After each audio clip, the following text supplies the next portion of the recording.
Product not yet rated.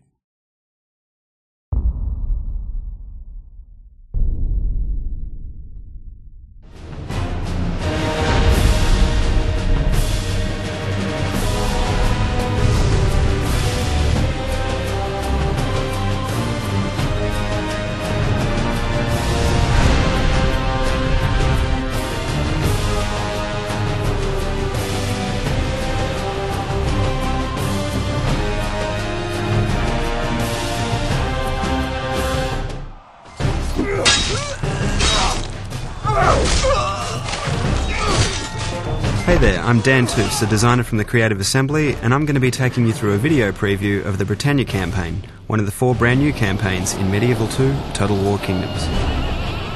Britannia is set in the year 1258, a time when England, led by King Henry III, was the dominant force within the British Isles. However, England has faced a growing resistance to their rule, not only from the lands that they have conquered, but within their own ranks as well. Expansion into Wales and Ireland has left their forces spread thinly across their provinces, leaving their borders exposed to attack. The Welsh, inspired by their self-appointed King Llewellyn, waste no time in rising against the English. Llewellyn's ability to unite his people and quickly create vast armies of infantry and archers is key to the success of their rebellion. The Irish chieftains, meanwhile, have thrown their support behind one man, fellow chieftain Brian O'Connor, the recently appointed King of Ireland, as they attempt to drive the English back and reclaim their lands. England's reputation with the Scots is salved by royal marriage. But threatened by the Viking invasion on their northern shores, the Scots must surely seize this opportunity to throw away this fragile alliance and win back their lands from the English. Should the war against the English turn sour, the Scots have their own inspirational leader. William Wallace emerges with hordes of Highland warriors to repel the threat and take command of the Scottish forces. Meanwhile, the Viking invasion continues in earnest. Led early on by the King's son, this culminates in the arrival of King Håkonsson himself, accompanied by his mighty royal fleet. The destination of these Norwegian invasion fleets will be a major factor in the outcome of the Britannia campaign. England has more than just these rival nations to worry about. Dissent within their lands is rife. They are threatened by full-scale rebellion on their hands, as the English barons unite to turn on the king. Loyalty within the English ranks becomes crucial, as Simon de Montfort rallies together this barons' alliance, recruiting any general with wavering loyalty to their cause against the king.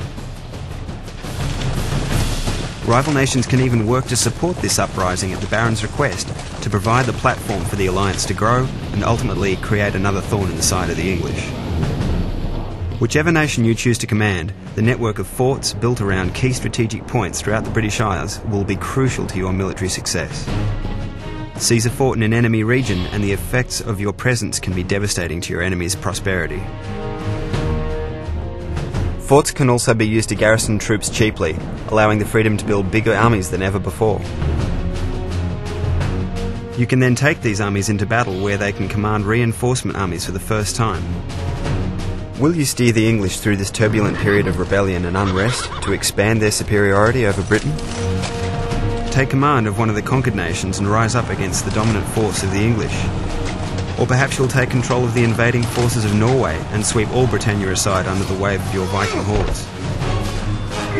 There are no empty rebel regions to act as a buffer between the rival nations. So you must choose enemies and allies quickly and decisively. The scene is set for a fast-paced campaign featuring 5 warring nations equipped with huge armies in a bitter struggle to claim the lands of Britannia as their own. That concludes this preview of the Britannia campaign. Join us next time as we continue to guide you through the 4 new epic campaigns that make up Medieval 2 Total War Kingdoms.